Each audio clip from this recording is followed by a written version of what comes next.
Eu quero ler com você o texto que está em Deuteronômio, no capítulo 11, no versículo 13, a partir do versículo 13. Diz assim, enquanto você liga, você acha aí, o Rafa está aí, o Rafão aí, pá, beleza pura, amigão? Glória a Deus. Amém? Todo mundo, agora não dá nem para falar, você abriu? Não abriu, você ligou? Portanto, se vocês obedecerem fielmente aos mandamentos que hoje lhes dou, amando o Senhor, o seu Deus, o servindo de todo o coração e de toda a alma, então no devido tempo enviarei chuvas sobre sua terra, chuva de outono e de primavera, para que vocês recolham o seu cereal e tenham vinho novo e azeite.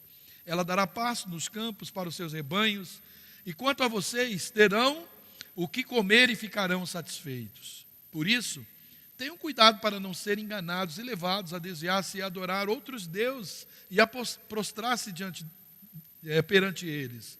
Pelo contrário, a ira do Senhor se acenderá contra vocês e ele fechará o céu para que não chova e para que a terra nada produza, e assim vocês logo desaparecerão da boa terra que o Senhor lhes está dando.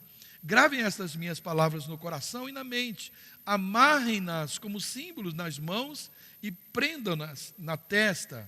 Ensine-nas aos seus filhos, conversando a respeito delas quando estiverem sentados em casa e quando estiverem andando pelo caminho, quando se deitarem e quando se levantarem. Escrevam-nas nos batentes das portas e nas casas, e nas suas casas, e nos seus portões, para que, na terra que o Senhor jurou que daria aos seus antepassados, os seus dias e os dias dos seus filhos sejam muitos.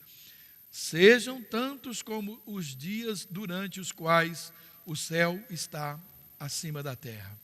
Pai, oramos em nome de Jesus. Que tremendo, que bom, que gostoso é desfrutar de tudo que a sua palavra nos instrui, o encorajamento que ela nos dá, Pai, a exortação, o ânimo que ela nos propõe, a direção. É maravilhoso demais, Pai. Nada é tão real, nada que compõe tanta literatura num livro só, Pai, está tão alinhado à sua vontade, a uma realidade, a uma verdade tão absoluta, que durante milhares de anos ninguém pôde questionar, não há nenhuma dúvida, não há nenhuma contradição, porque ela é verdadeira, ela é pura, inquestionável, e aqueles, Pai, que decidem viver, praticar essa palavra, jamais, Pai, deixarão de prosperar e de comer, de provar, de experimentar e viver o melhor dessa terra, como lemos. Nós cremos nisso.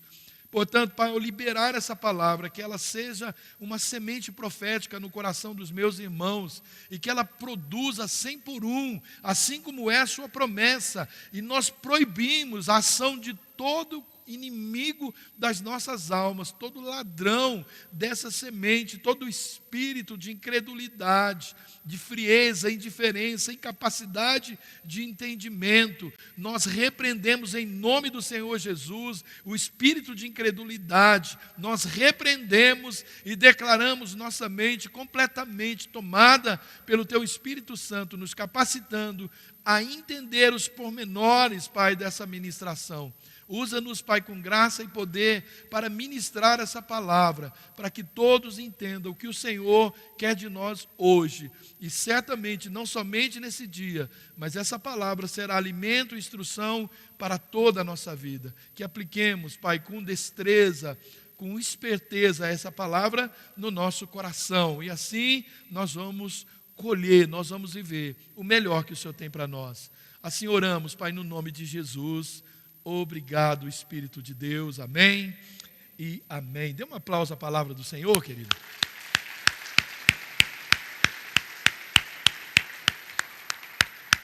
Essa semana, querido, eu recebi um vídeo que o pastor Luizinho postou, até conversei com ele agora à tarde, falei que eu ia ministrar, pegando um gancho daquilo, e ele disse para mim assim: Ney, aperfeiçoa esse esboço e depois você me manda que eu ministro de novo. Eu falei, poxa, o Luizinho mandando aperfeiçoar o esboço dele. Eu falei, não vai dar, rapaz, não vai dar, né?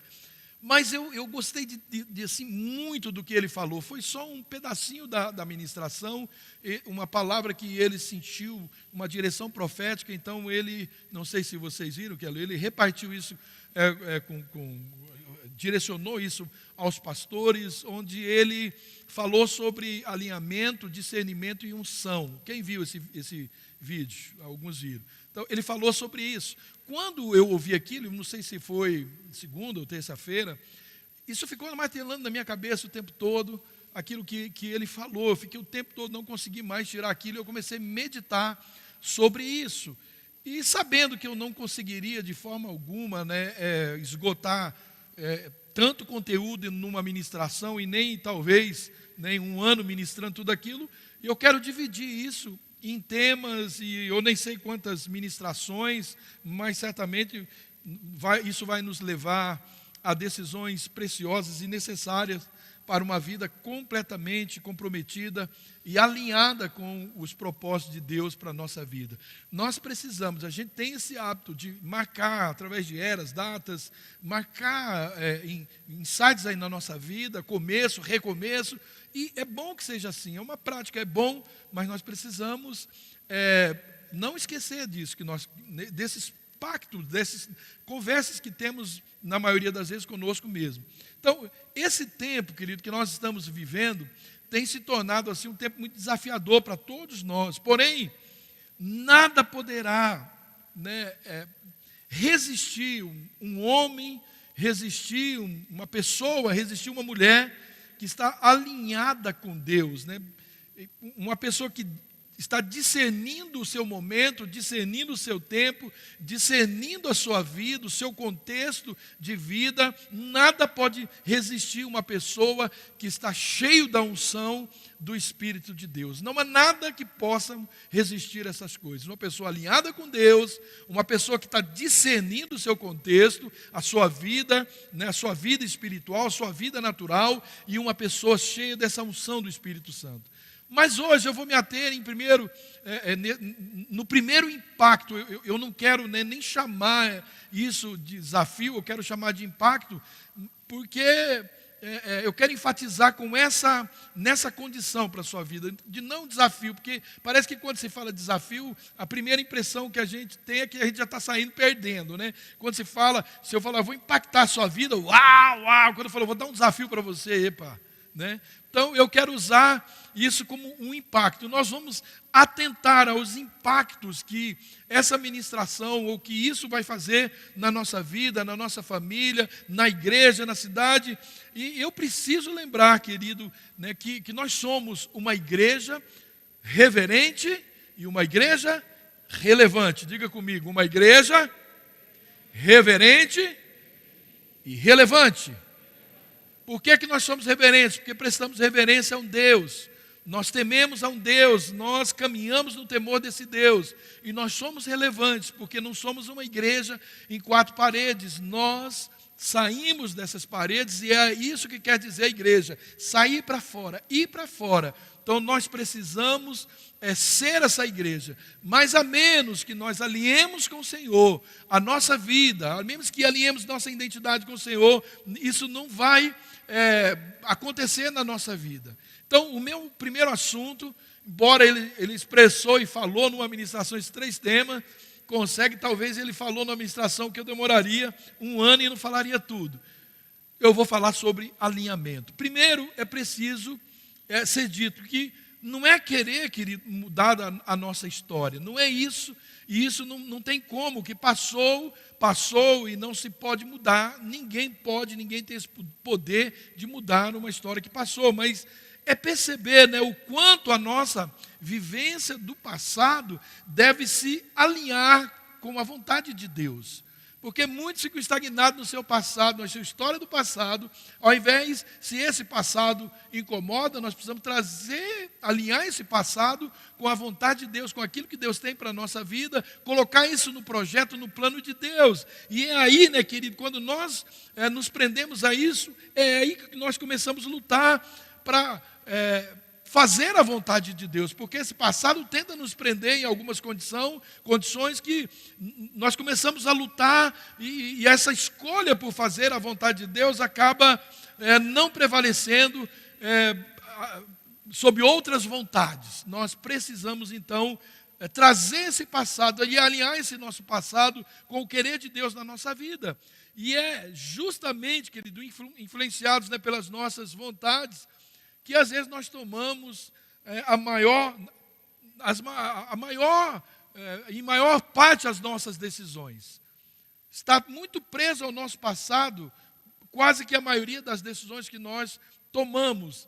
E Satanás, querido, ele conhece esse nosso passado. Ele não conhece o nosso futuro, mas ele conhece. E ele começa a tomar carona nisso aí para tentar tirar de nós esse futuro maravilhoso que Deus tem preparado para nós. Está na palavra de Deus, que Ele tem um futuro de bênção, não de mal, né? Ele vai nos dar um fim maravilhoso, e nós precisamos acreditar nisso. E Satanás, querido, ao tentar o Senhor Jesus lá no deserto, ele usou por 3 vezes a palavra, mas Jesus, ele respondeu segundo a palavra, para não permitir que nem a sua vontade, porque havia uma vontade no Senhor Jesus, porque senão ele não teria dito, faça-se a sua vontade.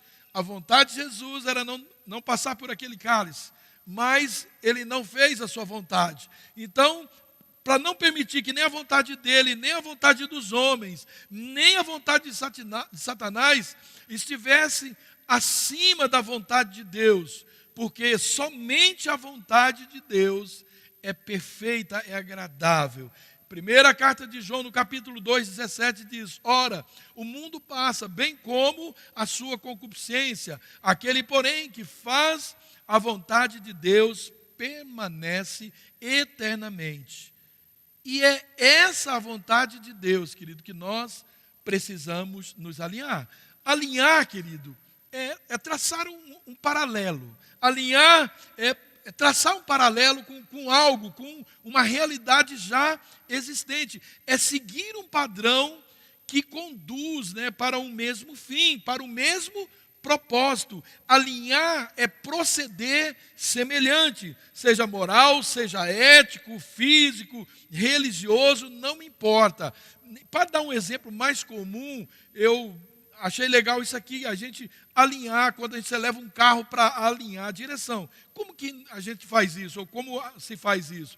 Vai se ajustando ali os mecanismos, né, de direção, rodagem e suspensão do veículo, para que todo o sistema ali trabalhe conjuntamente alinhados. E quando se faz assim, né, todo o sistema ali de frenagem, o sistema de direção, estabilização, eles trabalham sem exigir que algum outro, né, se esforce demais para suprir a falha de outro. Eles se alinham, o mecânico, o técnico vai lá e ele alinha o carro para não desgastar. Lembra um pneu quando está desalinhado? Sofre, um fica careca, o outro não, um desgasta de um lado, o carro corre torto, há um esforço do motorista que tem que segurar o volante.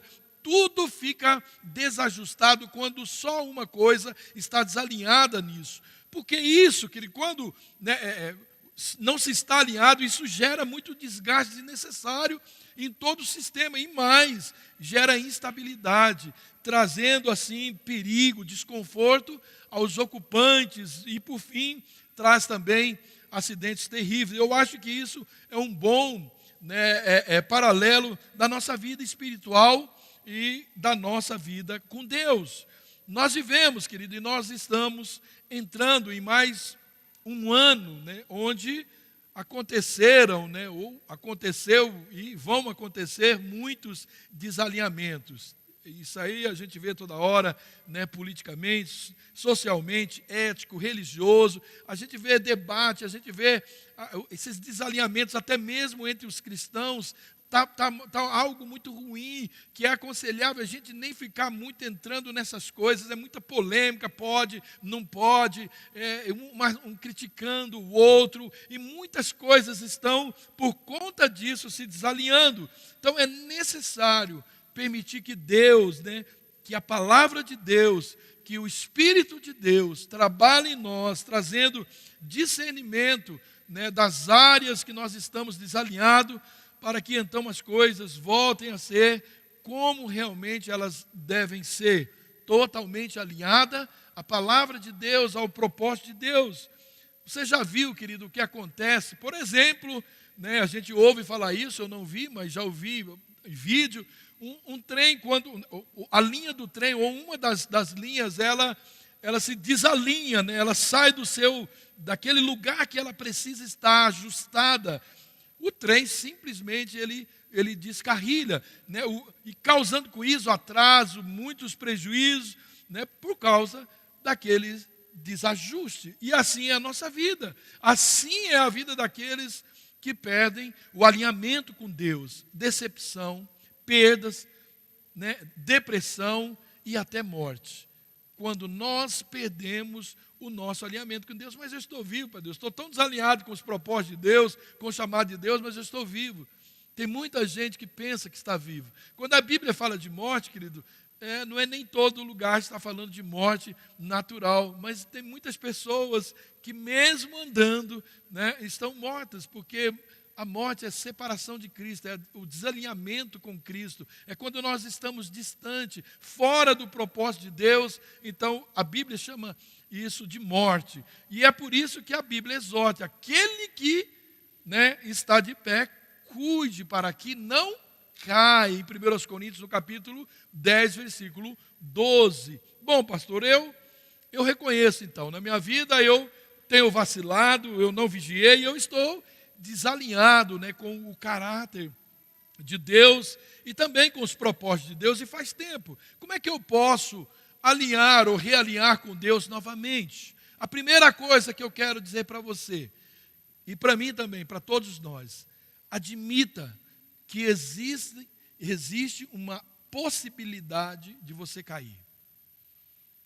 Admita que existe uma grande possibilidade de você cair.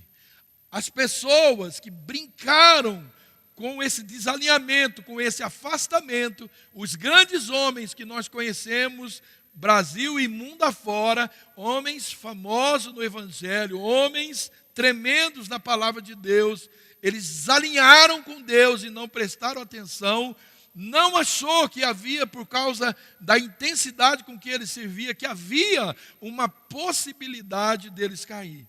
E por falar em cair, querido, você já prestou atenção, né? Ou gosta de vídeo cacetada, você já viu alguém tomando um tombo e qual que foi a sua reação? Que coisa feia, né? A gente ri de alguém que caiu. De fato, é muito feio rir dos outros quando eles caem. E a Bíblia nos adverte até mesmo sobre isso. Olha o que diz Provérbios 24, 17. Não se alegre quando o seu inimigo cair, nem exulte em seu coração quando ele tropeçar. E nem está falando do amigo, está falando de um inimigo. E o texto ele continua dizendo, porque senão Deus vai ter misericórdia dele. E eu quero entender nesse texto que a risada que você deu e o tombo e as dores do tombo vai vir sobre você. Então é muito ruim e pode até ser engraçado, querido, para quem vê o tombo da outra pessoa, mas é muito constrangedor, é muito vergonhoso para quem caiu, né? Eu estou falando disso, estou lembrando dos tombos que eu já via mais você cair, né? Dela eu nunca ri não, mas eu já ri de muitos tombos assim como você. Nós achamos, querido, que os tombos eles só acontecem com outras pessoas, e não é isso. Até nós rimos por ser engraçado quando os outros caem, mas quando nós ficamos, né, quando nós caímos, nós ficamos muito chateados, e quando as pessoas riem de nós, é pior. Ô, Rafa, estou lembrando de você. Hoje eu contei a tua história, Rafa. Meu Deus, aquele ali foi dos campeões. O dia que eu mais ri na minha vida foi daquele rapaz ali. Tem a ver com isso aqui, né, Rafa? Mas o rapaz tomou 2 burdoadas na cabeça. Quem estava no almoço hoje sabe que o Rafa é aquele ali, ó, que eu falei. Então nós precisamos reconhecer que nós temos limitações. E muitas vezes, querido, nós não admitimos isso. E simplesmente nós queremos, às vezes, nós achamos que somos tão fortes que nós podemos competir com algo que está em nós. Nós achamos que simplesmente nós podemos ser mais velozes, mais fortes com aquilo, né, que está em nós. Nós queremos, ao invés de alinhar com Deus, nós queremos disputar com alguma área da nossa vida e nós acabamos ficando em desvantagem. Quase sempre quando nós demandamos com áreas, né, de debilidades na nossa vida, nós vamos perder. porque às vezes nós queremos correr mais do que as nossas pernas, isso eu estou falando espiritualmente, mais do que elas permitem. A Bíblia diz em Jeremias, no capítulo 12, no versículo 5, na parte A, se te fadigas correndo com homens que vão a pé, como poderás competir com cavalos? E eu quero contar aqui que eu não competi com cavalo. Um dia eu estava competindo com uma cadela. E o meu tombo foi horrível demais, querido. Pensa no negócio. Eu estava no parque aquático e o meu sogro estava aqui, a minha sogra. E a minha sogra e o meu sogro assistiram o tombo, né? Aí, aquele trenzinho, ainda tinha aquele trenzinho no parque aquático. Eu estou lá com a minha cadela, boxer, né? Lá no parque aquático, todo bonitão, sentado no banco. E eles foram andar de trenzinho. E a minha cadela começou a correr e eu falei, vou atrás, né? Vou acompanhar o trenzinho. E vai, o trenzinho vai, e eles, todo mundo, as criançadas do trem, o meu sogro, minha sogra, Márcia, Jonathan, Melissa, e eu, com pouca perna foi, gente. Mas foi um tombo que eu caí de costa, mas um tombo, aquilo doeu, né, até a alma. Mas não parou aí. E eu fiquei meio camufladinho, aquele trem todo rindo, sentei no banco ali perto de onde eu estava mesmo, que não estava nem dando para andar muito. E fiquei olhando, falei, meu Deus, esse trem vai parar lá, e esse povo tudo viu eu cair, né? Tomara que a Márcia chega logo, que essa turma, vamos embora daqui. De repente eu olhei lá na casinha, saiu uma menininha, que devia ter uns 5, 6 anos, com uma bicicletinha. Ela saiu de lá e ela veio num pau com aquela bicicletinha. E veio assim, quem conhece lá o parque aquático, né? Ela veio, não tinha aqueles asfaltinhos, e ela parou bem na minha frente, assim. Eu vi você cair. Que vontade de jogar ela no lago, né? Então, querido, a vergonha ela foi maior do que a dor que eu estava sentindo. Aí eu tentei disfarçar, não deu, né? E todos estavam rindo, todos viram aquilo, não tinha como esconder. E eu não resisti à vergonha e à dor, e logo eu fiquei em pé, né? Fiquei bem em pezinho para não demonstrar muito. Isso que ironia, né? Aquele que agora ria de todo mundo, do Rafa, né? Ria das desgraças dos outros, do tombo. Aquele que estava rindo daqueles outros, agora eu era o motivo da risada de todo mundo. Trazendo, querido, essa história para o lado espiritual, nós podemos tirar algumas lições para a gente não cair. Se a gente cair, a gente ter força para levantar. O Salmo 37, 23 diz, o Senhor firma os passos de um homem quando a conduta desse o agrada. É o Senhor que firma os passos. O Senhor não está dizendo que não cai, está dizendo que Ele firma os passos. E nós devemos sempre lembrar que nós somos sujeitos à queda. Queridos irmãos, às vezes nós pensamos que nós somos imbatíveis. Nós achamos, né, por estar de pé, que nós nunca nós vamos cair. Nós lemos há pouco, lá em 1 Coríntios, no capítulo 10, o versículo 12, que aquele que está de pé cuide para que não caia. E nesse mesmo versículo, uma outra versão diz, aquele que pensa estar de pé. Por quê? Porque há muitas pessoas que pensam estar de pé, mas não está de pé, ainda não percebeu que caiu. Isso é muito grave, porque quem não percebeu que caiu, nem tem como levantar. Isso é a redenção. Isso que eu digo que é a rendição. É eu dar a oportunidade, eu pensar que eu posso cair, porque eu vou saber quando eu cair e eu vou poder levantar. Então, a gente pensa que a gente é forte o suficiente para nos mantermos de pé. Todas as vezes que nós, homens, pensamos isso, grande, querido, é o tombo, como eu já falei. Mas tenha sempre em mente, lembre-se, é preciso levantar-se. Quantas forem as vezes que você cair, é preciso levantar. Escute o que diz o Salmo 37, 23. Confirmados pelo Senhor são os passos do homem cujo caminho ele se deleita, ainda que caia. Não ficará prostrado, pois o Senhor lhe segura pela mão. O que eu quero, querido, hoje, é que você lhe dê a oportunidade. Se você caiu, se você está para cair, se você está pensando em cair, que você repense, mas se você caiu, não deixe ser vencido por esse tombo como eu não fui. Porque o Senhor está dizendo aqui que Ele sustenta todos aqueles, né, que caem, que Ele levanta todos aqueles que estão abatidos. O Salmo 145, 14 diz, porque 7 vezes cairá o justo e se levantará, mas os ímpios tropeçarão no mal. Então ele está dizendo, aquele que recebe a Cristo, aquele que recebeu o Senhor Jesus na sua vida, que foi justificado pelo sangue do Senhor Jesus, ainda que 7 vezes ele cair, o Senhor o levantará. O Senhor o levantará. Então, mas para se levantar, é necessário lembrar de onde caiu. Isso é muito importante. Para se levantar, você tem que lembrar de onde você caiu. Talvez você esteja vivendo uma queda e com vergonha de se levantar e ainda está prostrado. Tem gente, como que é isso, pastor? A pessoa caiu e vai embora da igreja. A pessoa caiu e se desvia na fé. Ela usa aquela queda para desalinhar completamente com Deus. Ela não quer lembrar, ela não quer voltar no lugar da queda e consertar a sua vida e prosseguir o seu caminho. Querido, não adianta nós fazermos planos anos após ano, se a nossa vida continua doentia, se ela continua inflamada pelo nosso passado, por algumas quedas que nós tivemos, mas que ainda estamos caídos naquele passado, nós não nos levantamos ainda. Talvez você esteja vivendo essa queda e com vergonha de se levantar, está prostrado. O Senhor diz para você nesse momento, lembra-te, pois, de onde caíste e arrepende-te. Está lá em Apocalipse, no capítulo 2, no 5a, na parte A do versículo. Então, olhe, veja, querido, e reconheça que sozinho você não vai ter forças o suficiente para andar, quanto mais para correr. Porque tem muita gente que está caído. E ele está tentando correr caído. Sabe o ministério que não flui, sabe os dons que Deus não revoga, que Deus deu, pessoas que já curou enfermos, pessoas que já fez coisas tremendas no reino, e ele tenta fazer, ele tenta correr, mas ele está deitado, não foi ao seu passado para levantar, não foi ao lugar onde caiu para consertar, e aí fica muito difícil correr de novo, e a pessoa fica patinando naquele lugar, parece, quantas vezes eu já ouvi, e você deve ter ouvido, meu ministério não vai, não, eu tenho muita vontade, mas eu não consigo, sempre não consegue, estar estagnado em alguma coisa.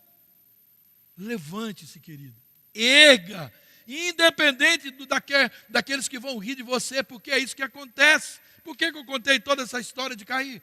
Porque é isso, aquele lá, e você ouve aí fora, nossa, eu conheço a vida daquela pessoa, o que ele era, agora é crente, agora ora, agora prega. Se fosse falar, se eu contar o meu passado, você vai sair da igreja, querido. As pessoas riem, porque um dia você caiu. Não, deixa Deus rir, porque você se levanta.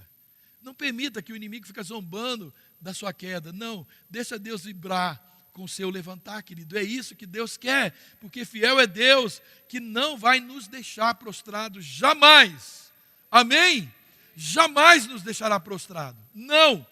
Então, tome essa realidade, tome essa verdade para você, para começar um novo ano alinhado com o propósito de Deus. Então, querido, nós precisamos admitir que existe essa possibilidade de cairmos.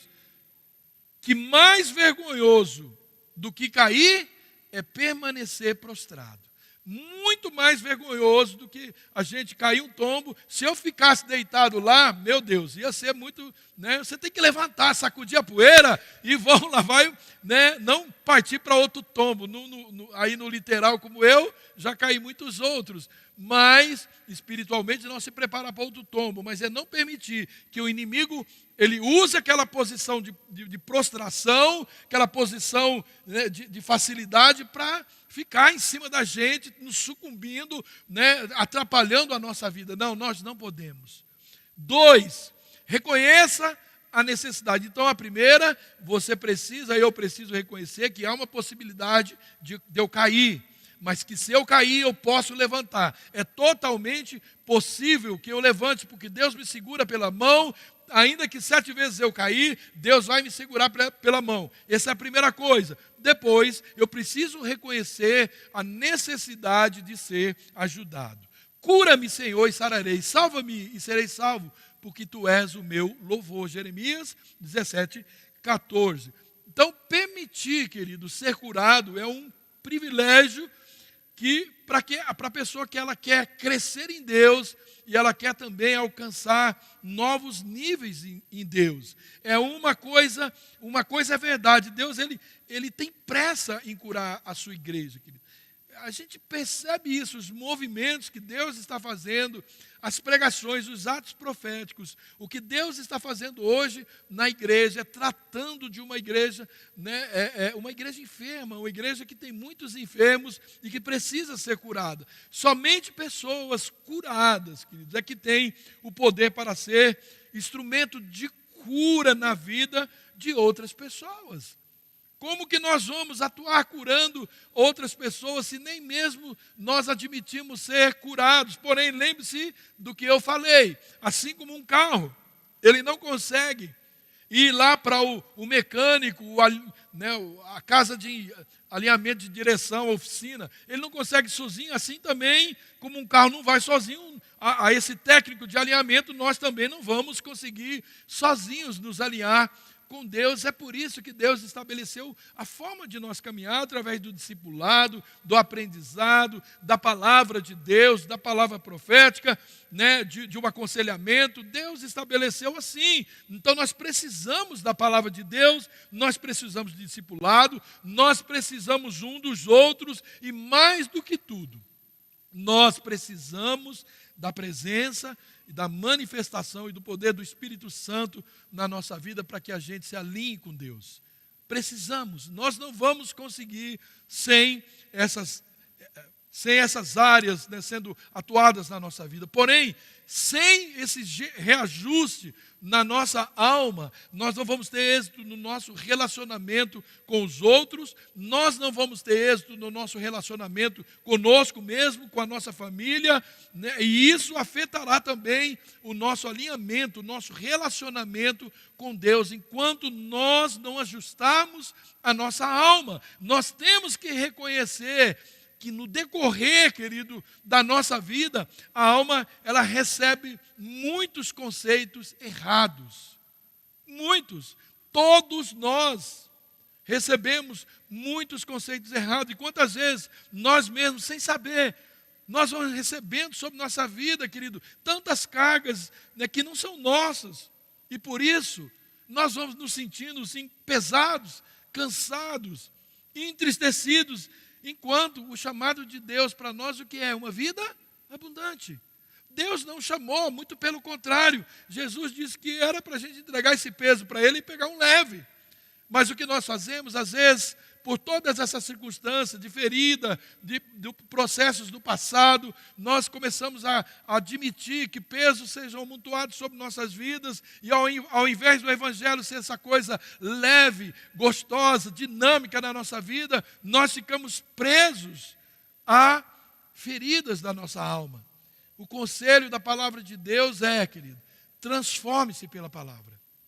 Transforme-se pela palavra. A palavra de Deus transformou minha vida, querido.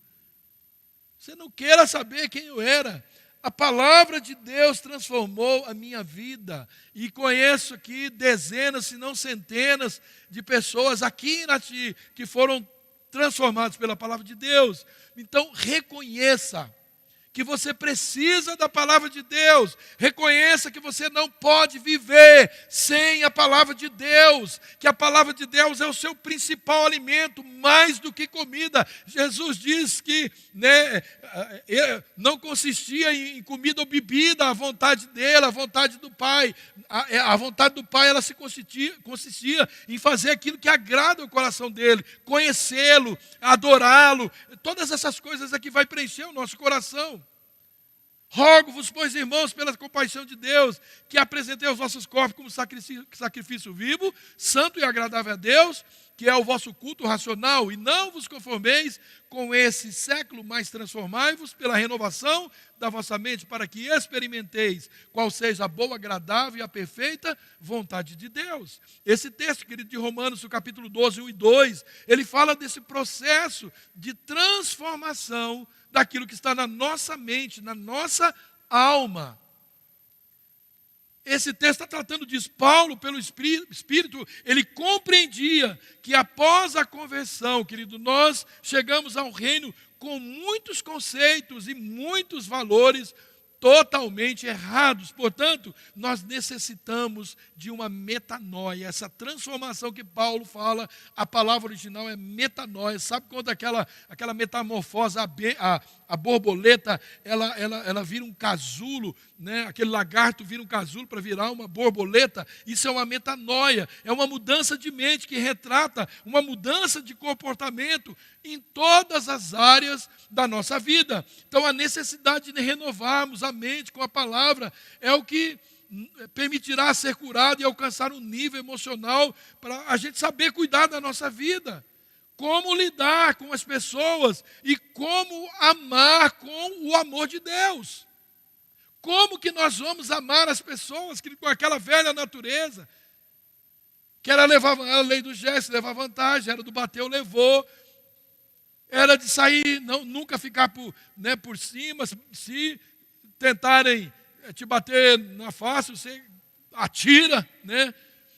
Como que nós vamos entender isso, querido, sem uma lavagem? Aí dizem que os crentes fazem lavagem cerebral na gente.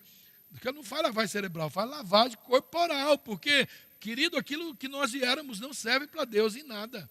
Nós precisamos de uma transformação, de uma metanoia. Então, permitir, querido, ser curado diariamente é a melhor forma de a gente crescer espiritualmente e nós não desviarmos da rota certa. E é assim que nós vamos nos alinhando com Deus. Quanto mais curados, mais propensos, ou menos propenso à queda, menos propenso ao erro, e menos propenso aos prazeres, às vontades da carne. Quanto mais curado, menos eu vou desejar pecar e mais eu vou querer me aproximar do Senhor. Então, o que fazer, pastor? É se abrir, querido, e deixar que essas áreas de debilidades da nossa vida sejam tratadas. Porque, afinal, nós nascemos de novo. Você não tem nada com aquela velha natureza. Você não tem nada mais com aqueles tombos. Você não tem que ter vergonha daqueles tombos, daqueles desvios. Você não tem mais que ter vergonha daquele pecado, porque agora você é uma nova pessoa. Aquela não existe mais, são as coisas novas que passaram a existir. Aquela velha natureza se foi, aquele velho homem se foi. Agora, uma nova criatura nasceu para a glória de Deus. E aquilo, querido, que antes era comum, quando nós estávamos no mundo, tem que passar a ser visto como uma outra perspectiva, como uma perspectiva bíblica, porque quando nós temos uma nova vida em Cristo, também nós manifestamos no nosso estilo de vida a mente de Cristo. Nós precisamos ter no nosso estilo de vida agora a mente de Cristo. A perguntinha, o que Cristo faria, tem que estar na nossa boca o tempo todo, porque senão o velho homem ferido, o velho homem caído, ele se levanta para dar respostas às questões da vida. A alma ferida, ela sempre grita, ela é invocada, ela é nojenta, ela quer levar você para o passado. E se a gente não adquirir, por esse alinhamento, a mente de Cristo, nós vamos ser crentes mau testemunho nessa geração, querido. A necessidade de abrirmos a nossa alma para a cura que Deus tem para nós. Ela tem como resultado não apenas uma alma sarada, mas a libertação das enfermidades que nos maltratam e ferem as pessoas a quem nós convivemos, pessoas que realmente nós amamos. Quando a alma se recusa ao tratamento, nós ferimos esposa, marido, filho, pais.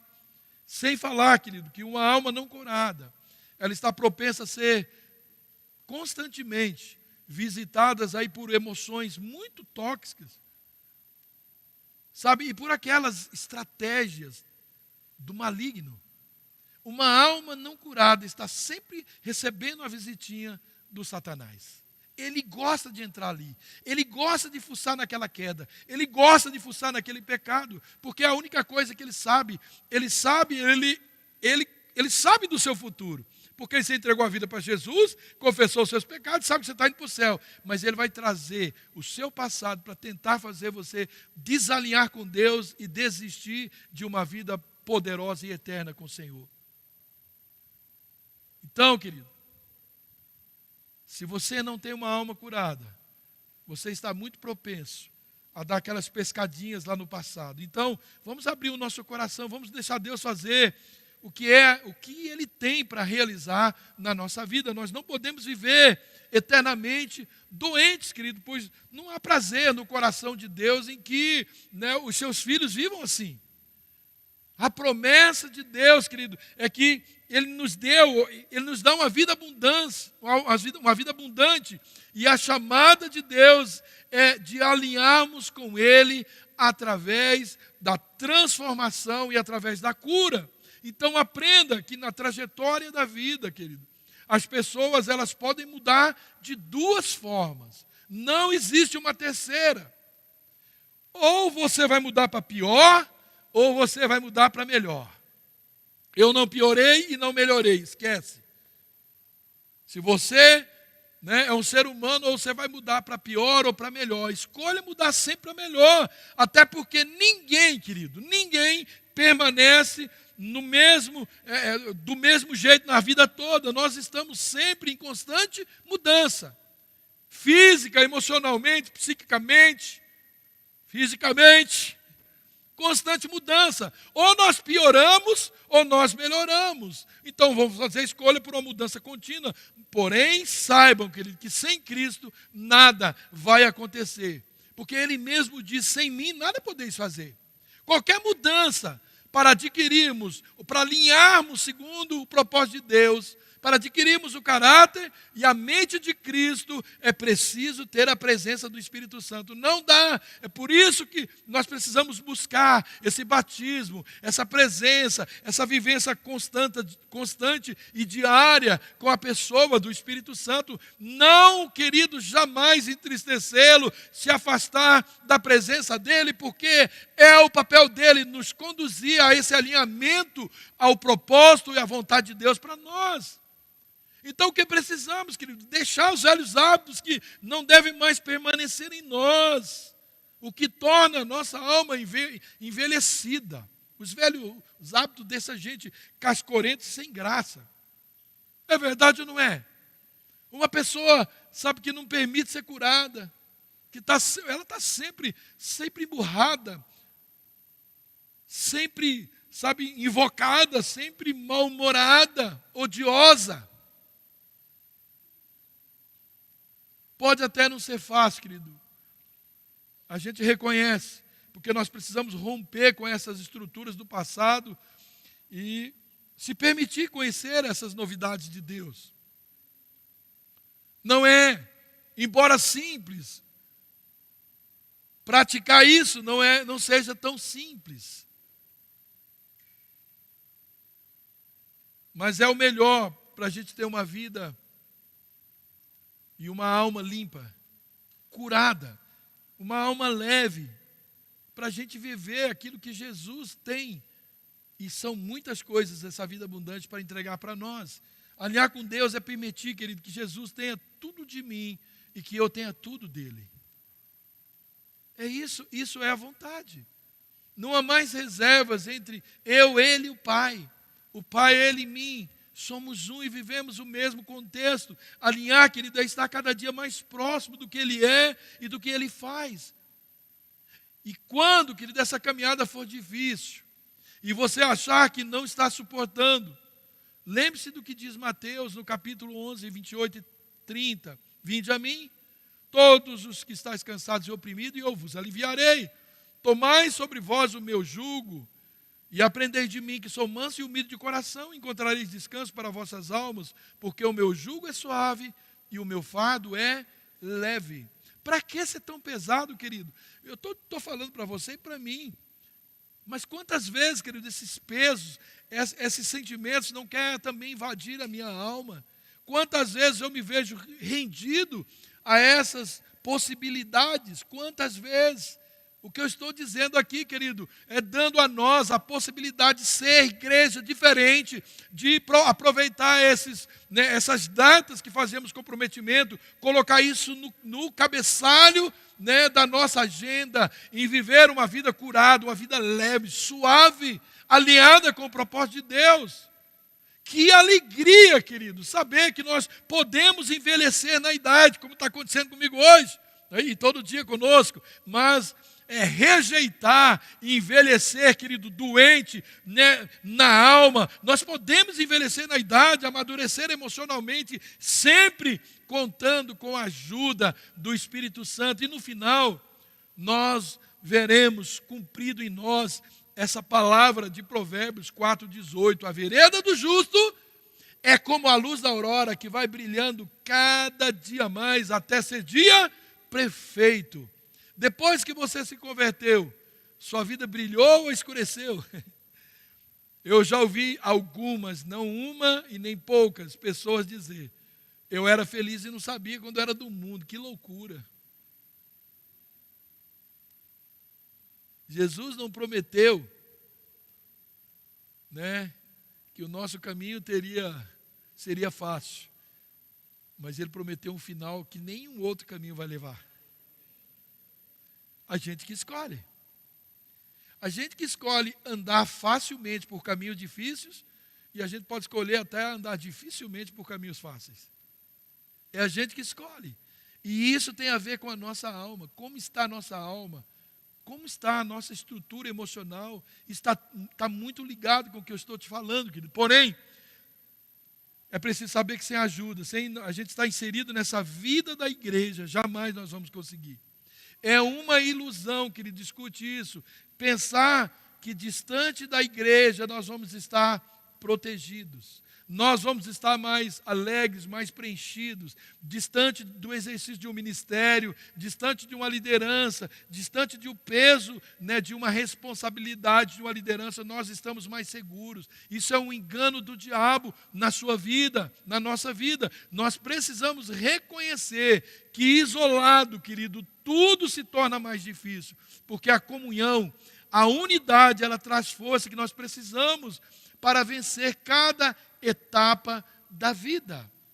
Reconheça que você precisa da pessoa que você talvez menos vá com a cara aqui. Você precisa, porque ela é parte desse corpo com o qual você está inserido. E uma hora vai doer, e você não vai ter a quem recorrer. É essa pessoa que vai tampar, que vai pôr curativo nessa ferida. E aí, querido?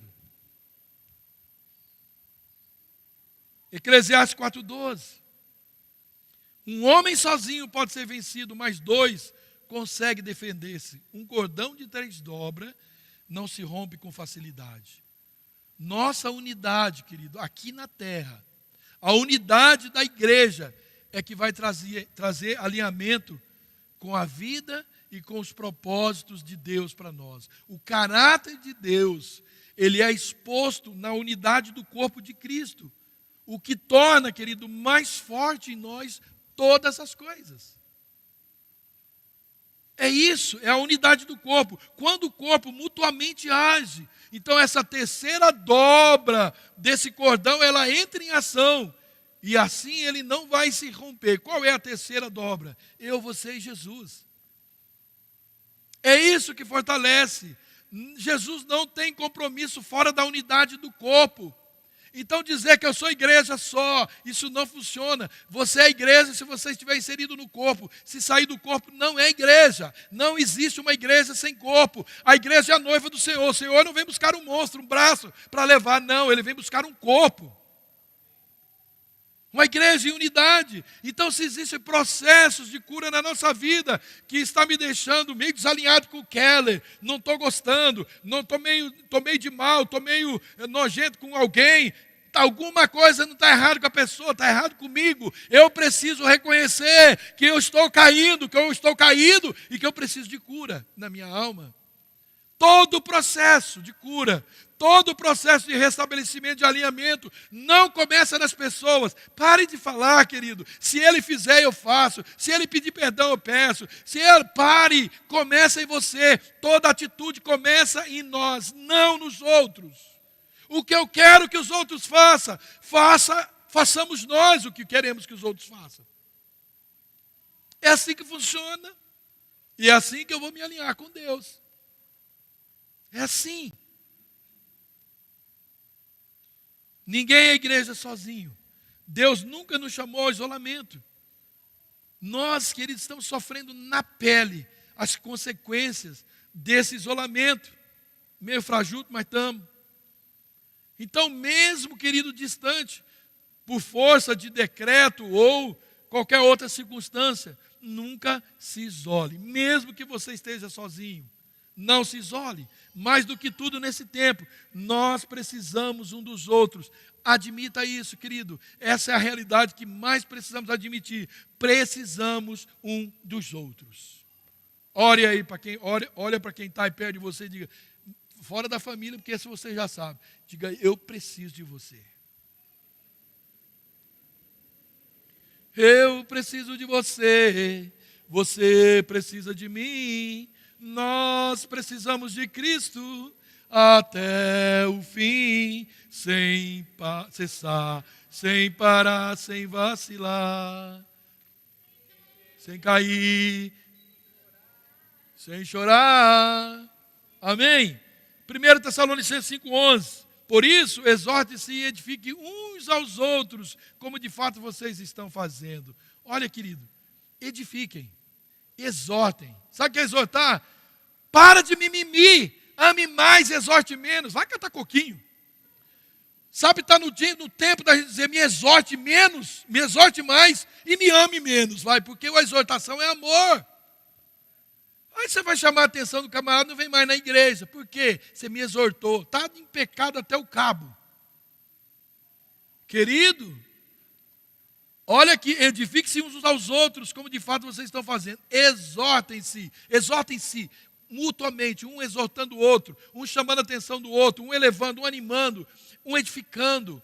É assim que funciona o corpo. Salmo 133:1. Como é bom e agradável quando os irmãos convivem em união. É como o óleo precioso derramado sobre a cabeça, que desce pela barba, a barba de Arão, até a gola de suas vestes. É como o orvalho do irmão, quando desce sobre os montes de Sião. Ali o Senhor concede a bênção da vida para sempre.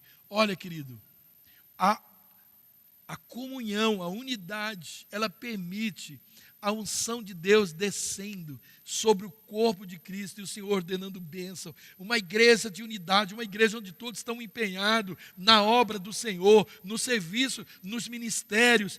Você é abençoado. Pare de viver de migalhas da bênção do outro. Pare de querer só migalhas. Eu me contento com o que cai debaixo das mesas. Não!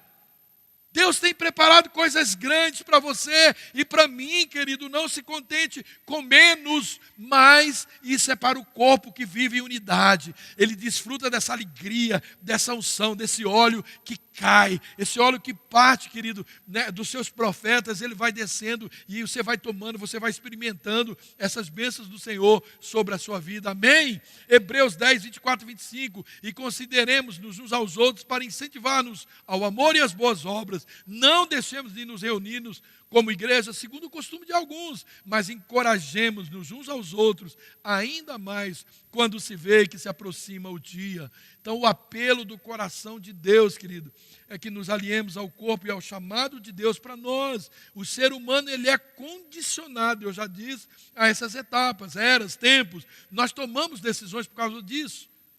E já que é assim, querido, que tomemos decisões corretas e melhores para esse ano, amém? Deus espera que nós aliemos aos seus propósitos em nossas vidas, e eu sinto que Deus tem uma pressa sobre isso, porque as profecias, nós estamos vendo aí, querido, as profecias dos finais dos tempos estão acontecendo.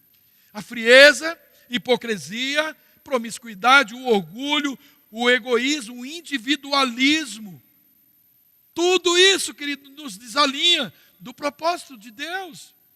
Amados, aceitemos e busquemos essa vida de Deus através dessa presença do Espírito Santo em nós. Ele é o responsável em trazer, através do perdão, da cura do homem caído, né? Esse Deus santo e misericordioso, esse alinhamento pelo sacrifício de Jesus.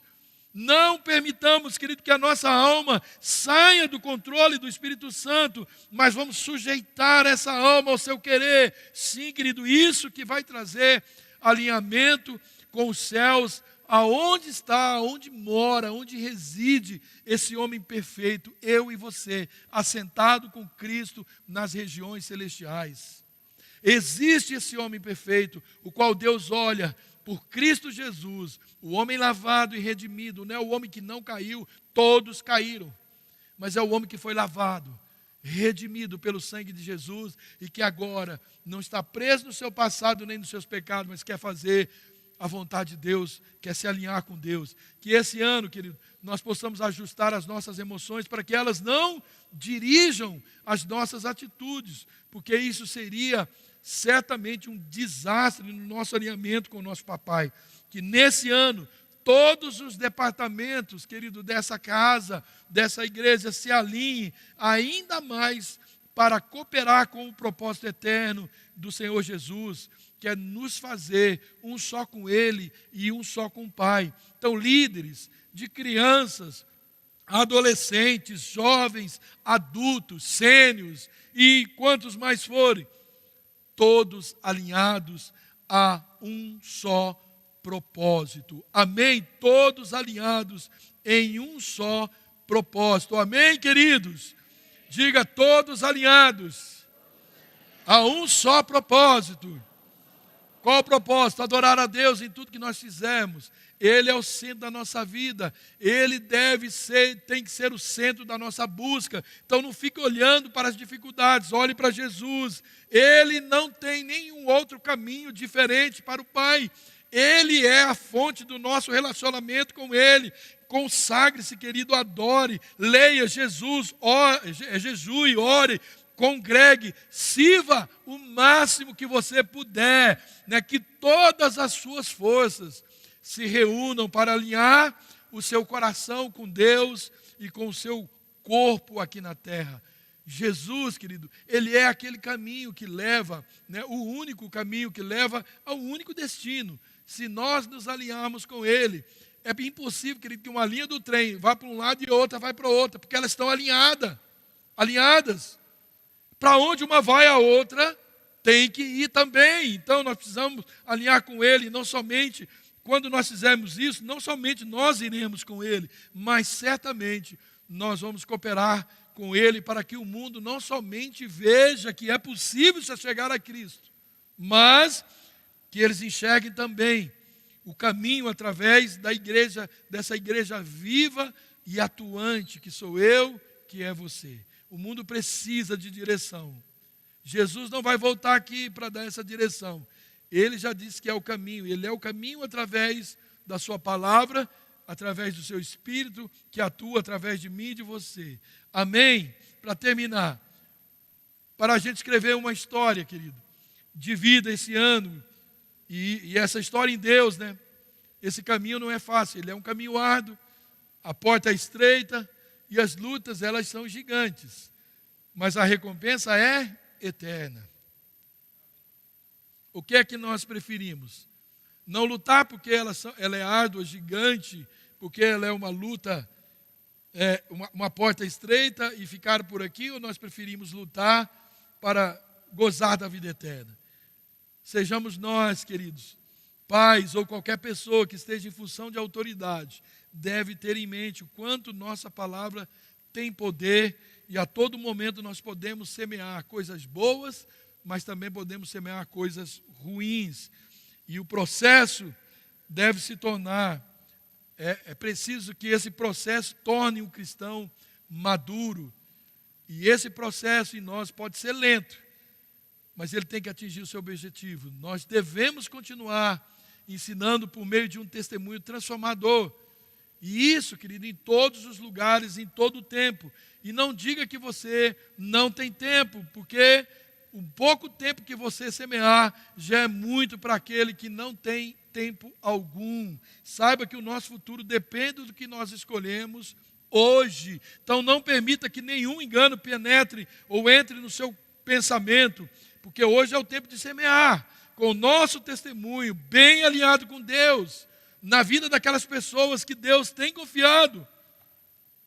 Não só na igreja, mas também na sua casa, na sua cidade, aonde você for. Não permita que o fato da sua queda, ou de quem esteve com você caiu, faça você, tomar decisões que vai distanciar você de Deus. Você é humano e Deus sabe, que essa possibilidade existe. Deus, Ele não vai confiar menos em você porque você caiu. Mas, se você permanecer caído, a dinâmica do reino é não parar. Então, você precisa levantar e tomar esse propósito original.